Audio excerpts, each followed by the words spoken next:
एक भाई पढ़ने में बहुत होशियार था, दूसरे की पढ़ाई में बिल्कुल भी दिलचस्पी नहीं थी।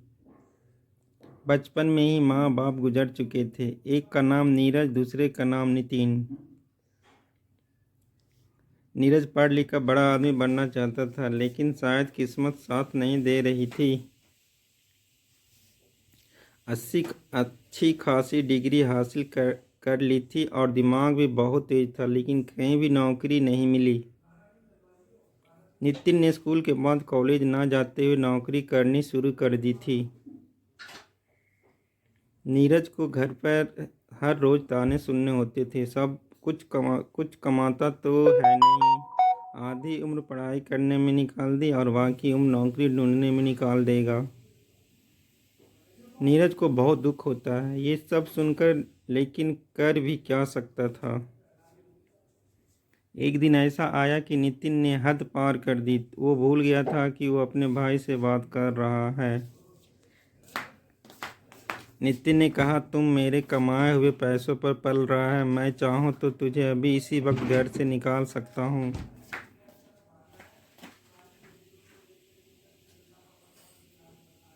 भिखारी कहीं का बोला, तुम पढ़ाई छोड़ दो और नौकरी कर मेरे साथ, लेकिन नहीं सुनी मेरी बात। अब पूरे दिन घर पर बैठा रहता है, कुछ काम करने लायक भी नहीं है तू। थोड़ी बहुत शर्म बची है कि नहीं।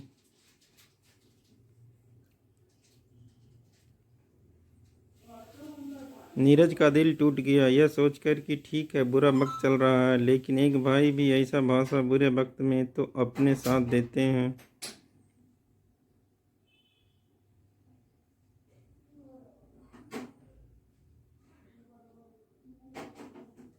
लेकिन यहाँ तो कुछ और ही चल रहा था। नीरज से अब बर्दाश्त नहीं हुआ और दो जोड़ी कपड़े लेकर घर से निकलने का फैसला किया।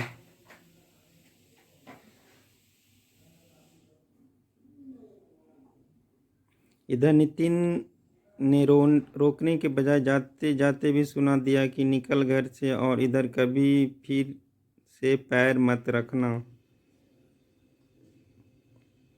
आंखों में आंसुओं के साथ चलते चलते नीरज दूसरे गांव जा पहुंचा। मंदिर में दर्शन किए और बाहर आया। उधर एक बूढ़ी महिला ने उसे थोड़ा खाना दे दिया। नीरज ने पूछा कि माँ जी, आपको कैसे पता मैं भूखा हूँ। बूढ़ी महिला बोली, बेटा मैं भी एक माँ हूँ, तू मेरे बेटे जैसा, तेरा चेहरा देख कर ही समझ गई।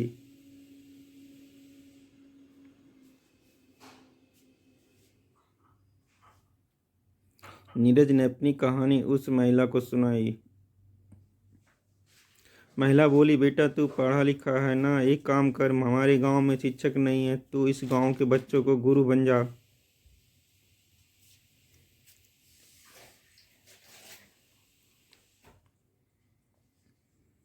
नीरज तो सोचने लगा कि भविष्य में नौकरी मिले ना मिले, इधर कम से कम दो वक्त की रोटी तो मिल ही जाएगी।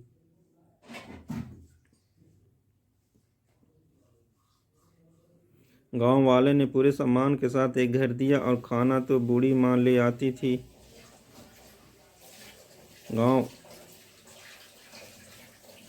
अब मन में वो भाव नहीं थे कि पैसे कमाकर जिस भाई ने घर से धक्का मारा है उस भाई को मुंह तोड़ जवाब देना है। लेकिन भाव ये थे कि अब सेवा करनी है और मेहनत करनी है। शिक्षक के दौर पर इसी मेहनत की आसपास के शहर से बच्चे नीरज के पास पढ़ने के लिए आने लगे।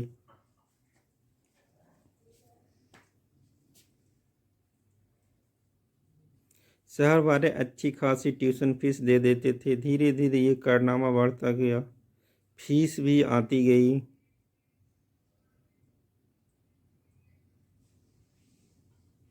बच्चे भी पढ़ लिख कर होशियार होते गए। आखिर वो दिन आ गया जिसका नीरज को इंतजार था। शहर से एक व्यक्ति मिलने आया और बहुत बड़ी जॉब ऑफर की। वो व्यक्ति बोला कि शहर में हमारी स्कूल है, क्या आप उस स्कूल के प्रिंसिपल बनना पसंद करेंगे? नीरज बहुत खुश हुआ, लेकिन 2 मिनट में ही मना कर दिया। उस व्यक्ति के होश उड़ गए। कारण पूछा तो नीरज ने कहा कि अब ये गांव ही मेरी दुनिया बन चुकी है और इस गांव को छोड़कर मैं कहीं नहीं जाऊंगा।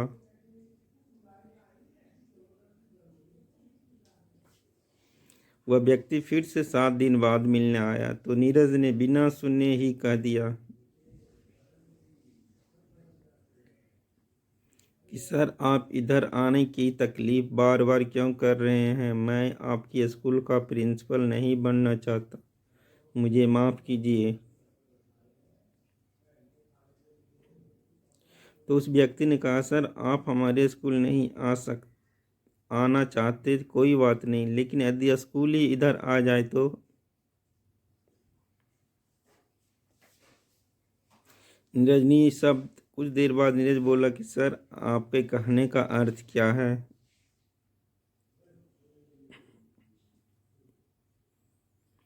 तो उस व्यक्ति ने जवाब दिया कि मैंने आपके इस गांव में स्कूल खोलने का निर्णय किया है और निर्माण से लेकर हर चीज़ का खर्च मैं उठाऊंगा।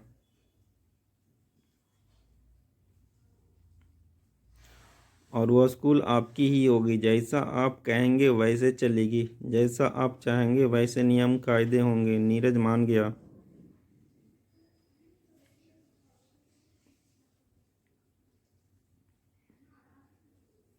1 साल में बहुत बड़ा स्कूल बन गया और दूर दूर से बच्चे आने लगे। अनेक राज्यों से बच्चे आए।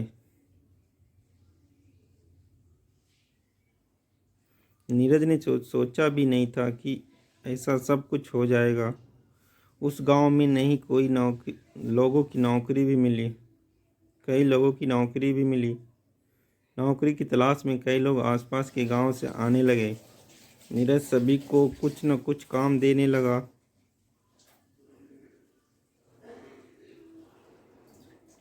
एक दिन एक गरीब व्यक्ति आया और स्कूल के मैनेजर से नौकरी के लिए बात की। नीरज उस वक्त कोई काम से बाहर गया हुआ था। मैनेजर ने उस व्यक्ति से बात की और सब जानकारी ले ली।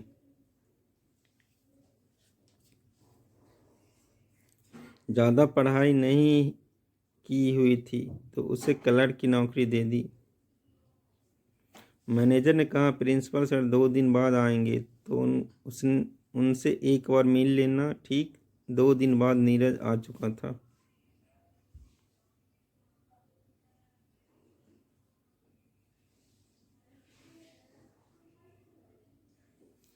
क्लर्क प्रिंसिपल के ऑफिस में इंतजार कर रहा था और तभी नीरज आया।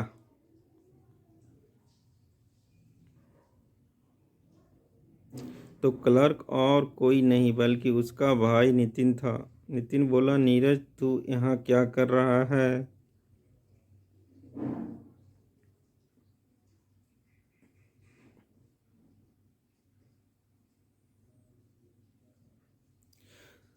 अभी भी नौकरी के लिए धक्के खा रहा है क्या? देख, मैं तो इधर आया और एक झटके में नौकरी मिल गई।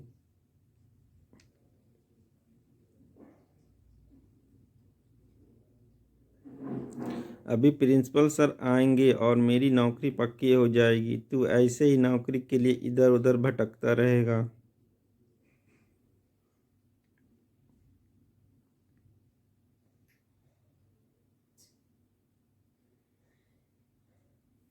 नीरज ने ये सब सुनकर अंदर ही अंदर हंसने लगा। इस बार न गुस्सा हुआ न खुश हुआ।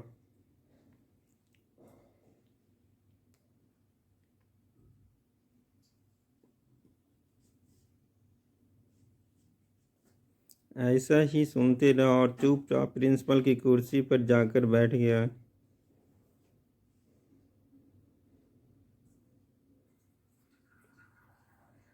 नितिन देखता रह गया। बोलने के लिए नितिन के पास एक शब्द नहीं।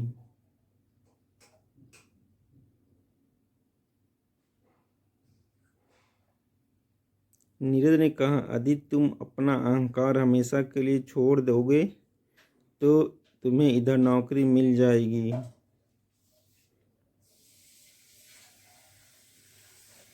नितिन ने पैरों में गिरकर माफी मांगी। तभी नीरज ने कहा कि तुमने पढ़ाई नहीं की इसलिए तुम क्लर्क बने, ऐसा मत सोचना।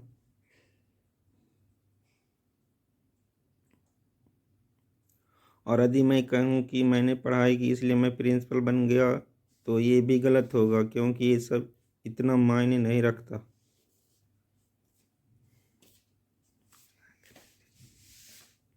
महत्वपूर्ण ये है कि तुम्हारा इरादा क्या है, तुम्हारी नीयत क्या है। नौकरी के साथ साथ नितिन को एक बहुत बड़ी सीख भी मिली कि अहंकार का फल हमेशा बुरा ही होता है। दोस्तों, इस वीडियो को लेकर आपकी क्या राय है, नीचे कमेंट करके ज़रूर बताइएगा। और अगर आपको यह वीडियो अच्छा लगा तो इस वीडियो को लाइक करिएगा, शेयर करिएगा ज़्यादा से ज़्यादा लोगों तक।